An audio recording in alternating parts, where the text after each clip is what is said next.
السلام عليكم متتبعينا ومتتبعاتنا الأوفياء، مرحبا بكم مرة جديدة في قناتكم. أولا غنبداو بالصلاة والسلام على حبيبنا ورسولنا محمد عليه أفضل الصلاة. اليوم مع واحد الوصفة رائعة مغايرة، ماشي ديال الطبخ، وصفة للتطبيب، وصفة مضادة لمعالجة الكحة والسعال اللي كلنا كنعانيو منه في هذه الأوقات ديال البرد، خصوصا الأطفال الصغار. وللأمانة العامة أنا كنجربها دائما. كنحتاجوا فيها الواحد اللفتة حمراء، هذه اللفتة على الشكل اللي كتشوفوا معايا. وكنحتاجوا فيها ايضا يعني كبديل، الا ما لقيتوش يمكن لكم ديروا هذا اللفت حتى هو الابيض، حتى هو كينفع معها. واحد الملعقه ديال العسل الحر اذا كان متوفر. الا ما كانش متوفر يمكن لكم تعوضوه بالسكر. انتم كتشوفوا القوام ديال العسل الحر اللي هو ضروري في كل بيت، يعني في هذه الاوقات العصيبه اللي كنمروا فيها، خصوصا في هذه الاوقات ديال البرد. كما قلنا كنحتاجوا ايضا 3 معالق ديال السكر كبديل للعسل.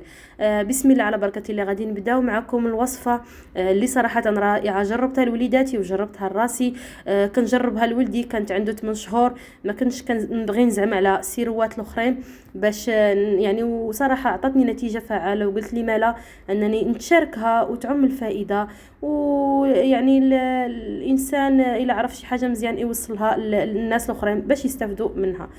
كنحاولوا نقطعوا ليها اللب ديالها او نحدثوا فيها واحد الثقب على هذا الشكل كما كتشوفوا معنا.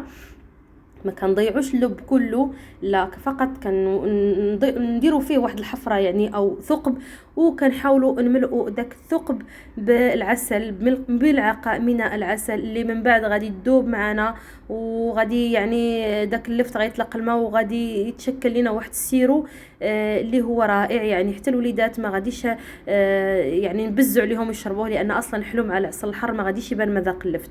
هنا كوصفه ثانيه كبديل، وصفه بالنسبه للناس اللي ما عندهمش العسل الحر، هذا كيشدوا هذا اللفت على هذا الشكل. اللفت كنحكوه في الحكاكه الرقيقه حتى يعني كيتحك كله، وكنحاولوا يعني ما نضيعوش داك اللب الاخر اللي حيدنا من داك اللفت الاخر، كنحكوه باش ما نضيعوش.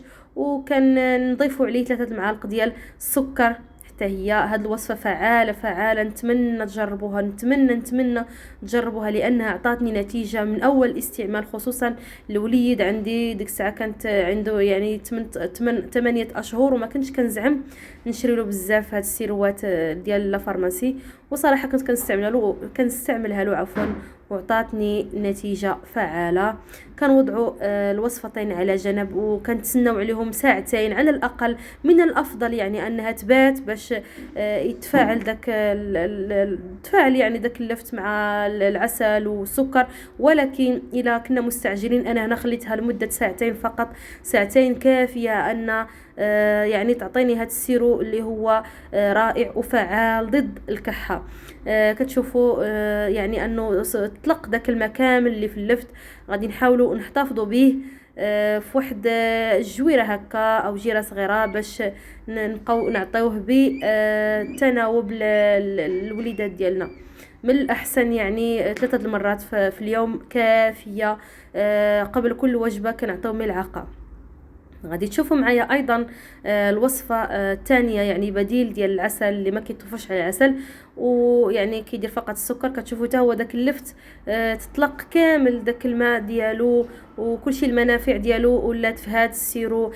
كما كنعرفوا باللي اللفت مهم جدا في التغذيه، كيتوفر على فيتامينات، منها فيتامين سي، فيتامين ا بي، يعني شي حاجه اللي هي طبيعيه، وصفه رخيصه ويمكن لاي سيده توجدها لوليداتها وحتى الناس الكبار اللي ما كيبغيوش بزاف يعني يستعملوا الادويه. كنتمنى ان شاء الله هذه الوصفه تنال الاعجاب ديالكم وتجربوها وتفيدوا. وللامانه العامه كنقولها وكنعاودها انني انا الا ما جربت شي حاجه ما يمكنش ليا نعطيها للناس يجربوها. انا جربتها في وليداتي وجربتها في راسي وعطاتني نتيجه. ما تنسوناش من التعليق ديالكم والاشتراكات ديالكم، ومرحبا بكم.